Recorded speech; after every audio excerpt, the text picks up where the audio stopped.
bom dia, seja bem-vindo ao canal Jardim da Alma. Eu sou a Fabiana e hoje nós vamos iniciar aqui a leitura do livro Sexo e Destino, do Chico Xavier. Na verdade, nessa primeira parte foi escrito pelo médium Valdo Vieira, né? O livro é dividido em duas partes. Eu fiz o resumo do livro explicando sobre isso. Eu vou deixar o link aqui na descrição, dá um pulinho lá, dá uma olhadinha no livro para você ficar por dentro mais ou menos da história, tá? E essa primeira parte aqui, né, foi uma psicografia do Valdo Vieira, a segunda parte é do Chico Xavier, tá? Então hoje é o capítulo 1 e diz assim: qual acontece entre os homens, no mundo espiritual que os rodeia, sofrimento e expectação esmerilam a alma, disciplinando, aperfeiçoando e reconstruindo. Enquanto envergamos a veste física, habitualmente imaginamos o paraíso das religiões encravado para lá da morte. Sonhamos o apaziguamento integral dos sentidos, o acesso à alegria inefável que anestesie toda lembrança convertida em chaga mental.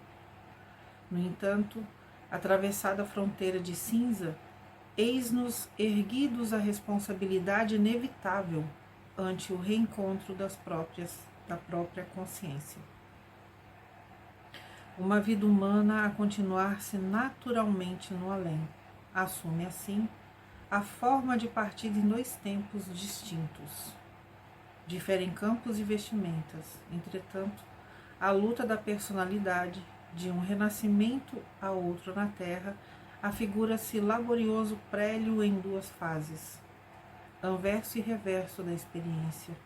O berço inicia, o túmulo desdobra. Com raríssimas exceções na regra, somente a reencarnação consegue transfigurar-nos de modo fundamental. Deixamos no esquife o casulo mirrado e transportamos conosco, na mesma ficha de identificação pessoal, para outras esferas os ingredientes espirituais que cultivamos e atraímos. Inteligências em evolução na eternidade do espaço e do tempo, os espíritos domiciliados na morada terrestre, em abandonando o invólucro de matéria mais densa, assemelham-se figuradamente aos insetos. Larvas existem que se retiram do ovo e revelam-se na condição de parasitas, enquanto que outras se transformam de imediato em fálenas de prodigiosa beleza, ganhando altura. Encontramos criaturas que se afastam do estojo carnal, entrando em largos processos obsessivos, nos quais se movimentam à custa de forças alheias, ao lado de outras que, de pronto, se elevam aprimoradas e belas a planos superiores da evolução, e entre as que se agarram profundamente às sensações da natureza física e as que conquistam a sublime ascensão para estágios edificantes, no grande além. Surge a gama infinita de posições em que se graduam. Emergindo na espiritualidade, após a desencarnação, sofremos, a princípio, o desencanto de todos os que esperavam pelo céu teológico fácil de granjear. A verdade aparece por alavanca renovadora, padecendo ainda espessa amnésia relativamente ao passado remoto, que descansa nos porões da memória. Somos então defrontados por velhos preconceitos que se nos entrechocam no íntimo, tombando despedaçados.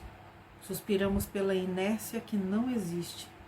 Exigimos resposta afirmativa aos absurdos da fé convencionalista e dogmática que reclama a integração com Deus para si só, excluindo pretensiosamente da paternidade divina os que não comunguem a visão acanhada. De semelhantes conflitos, por vezes terríveis e extenuantes, nos recessos da mente, muitos de nós saímos abatidos ou revoltados para extensas incursões no vampirismo ou no desespero. A maior parte dos desencarnados, porém, a pouco e pouco se acomoda às circunstâncias, aceitando a continuidade do trabalho na reeducação própria, com os resultados da existência aparentemente encerrada no mundo, à espera da reencarnação que possibilite renovação e recomeço. Essas ponderações afogueavam-me o pensamento, reparando a tristeza e o cansaço de meu amigo Pedro Neves, devotado servidor do Ministério do Auxílio. Partilhando expedições arrojadas e valorosas em atividades beneméritas, ainda não lhe víramos hesitações quaisquer. Veterano de empreendimentos socorristas, jamais entremostrara desânimo ou fraqueza, por mais opressivo se lhe evidenciasse o peso de compromissos e obrigações. Advogado que fora na existência última, caracterizava-se por extrema lucidez no exame dos problemas que as eventualidades do caminho apresentassem. Sempre denodado e humilde, agora, porém, enunciava sensíveis alterações de comportamento. Soubera-o, com breves encargos na esfera física, para atender de modo mais direto à necessidade de ordem familiar, cuja extensão e natureza não me houvera sido possível perceber. Desde então, mostrava-se arredio e desencantado, copiando o feitio de companheiros recém-chegados da terra. Isolava-se em funda reflexão, fugia à conversação fraterna, queixava-se disso ou daquilo, e vez por outra, em serviço denotava lágrimas que não chegavam a cair. Ninguém ousava sondar-lhe o sofrimento, tal a fibra moral em que se lhe exprimiam as atitudes. Provocando, porém, algumas horas de desafogo num banco de jardim, busquei habilmente lançá-lo à extroversão, alegando dificuldades que me preocupavam. Referi-me aos descendentes que deixara no mundo e às inquietações que me causavam. Pressentia-lhe na tristeza a presença de lutas domésticas, a lhe torturarem a alma, quais ulcerações em recidiva, e não me enganei.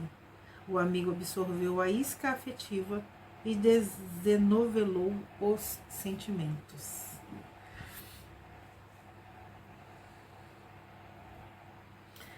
A princípio falou vagamente das apreensões que lhe assomavam o espírito agoniado. Aspirava a esquecer, aliar-se. No entanto, a retaguarda familiar no mundo lhe infligiam dolorosas reminiscências difíceis de extirpar. É a esposa quem o aflige assim tanto? Aventurei, procurando localizar o carnicão da mágoa que lhe abria as comportas do pranto silencioso. Pedro fitou-me com a postura dolorida de um cão abatido e respondeu: há momentos, André, nos quais será preciso biografar-nos, ainda que superficialmente, para vascolejar o pretérito e extrair dele a verdade, somente a verdade.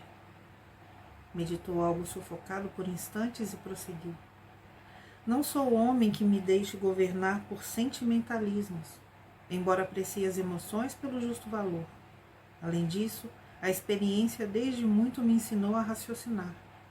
Há 40 anos moro aqui, e há quase 40 anos a esposa compeliu-me a absoluto desinteresse do coração. Deixei-a quando a mocidade das energias físicas lhe estuava no sangue, e Enedina, compreensivelmente, não pôde sustentar-se à distância das exigências femininas. E prosseguiu esclarecendo que ela se associara a outro homem num segundo casamento, entregando-lhe seus 3 filhos por enteados. Esse novo marido, entretanto, arredou-a completamente de sua convivência espiritual. Homem ambicioso, senhoreou os cabedais que ele ajuntara, logrando multiplicá-los imensamente à força de astúcia em arrojadas empresas comerciais. E agiu com tanta leviandade que a esposa, dantes simples, se apaixonou pelas comodidades demasiadas, gastando o tempo terrestre em prodigalidades e tafulices, até que se rojou às derradeiras viciações nos devarios do sexo. Observando o esposo em aventuras galantes de de modo permanente na posição de cavalheiro rico e desocupado, quis desforrar-se, estabelecendo para si mesma desordenado culto ao prazer, mal sabendo que apenas se transviava em lamentáveis desequilíbrios. E meus 2 filhos, Jorge e Ernestos, ludibriados pelo fascínio do ouro com que o padastro lhe comprava a subserviência, enlouqueceram no mesmo delírio do dinheiro fácil e se animalizaram a tal ponto que nem de leve guardam qualquer traço de minha memória, não obstante serem atualmente negociantes abastados em idade madura. A esposa, no entanto, ainda se encontra no mundo físico? Arrisquei, cortando a longa pausa para que a explicação não esmorecesse. Minha pobre Enedina voltou há 10 anos, abandonando o corpo pela imposição da icterícia que lhe apareceu por verdugo invisível evocado pelas bebidas alcoólicas. Fitando-a, edemaciada, vencida, ensaiei alarmado todos os processos de socorro à minha disposição. Atemorizava-me a perspectiva de vê-la escravizada às forças aviltantes a que se jungira sem perceber. Ansiava retê-la no corpo de carne, como quem resguarda uma criança inconsciente em disfarçado refúgio. Entretanto, ai de mim! Colhida por entidades infelizes, às quais se consorciou levianamente, em vão procurei estender-lhe algum consolo, porquanto ela mesma, depois de desencarnada, se compraz na viciação, tentando a fuga impossível de si própria. Não há outro recurso senão esperar. E os filhos? Jorge e Ernesto, hipnotizados pela riqueza material, para mim fizeram-se inabordáveis. Mentalmente não me registram a lembrança. Intentando captar-lhes cooperação e simpatia, o padrasto chegou a insinuar que não seriam meus filhos, e sim dele próprio, através de união com minha esposa, ao tempo de minha experiência terrestre, o que Enedina, infelizmente, não desmentiu. O companheiro esboçou um sorriso amarelo e considerou. Imagine, na carne o medo é comum, à frente dos desencarnados e, em meu caso, fui eu quem se afastou do ambiente doméstico, sobre sensações de insopitável horror.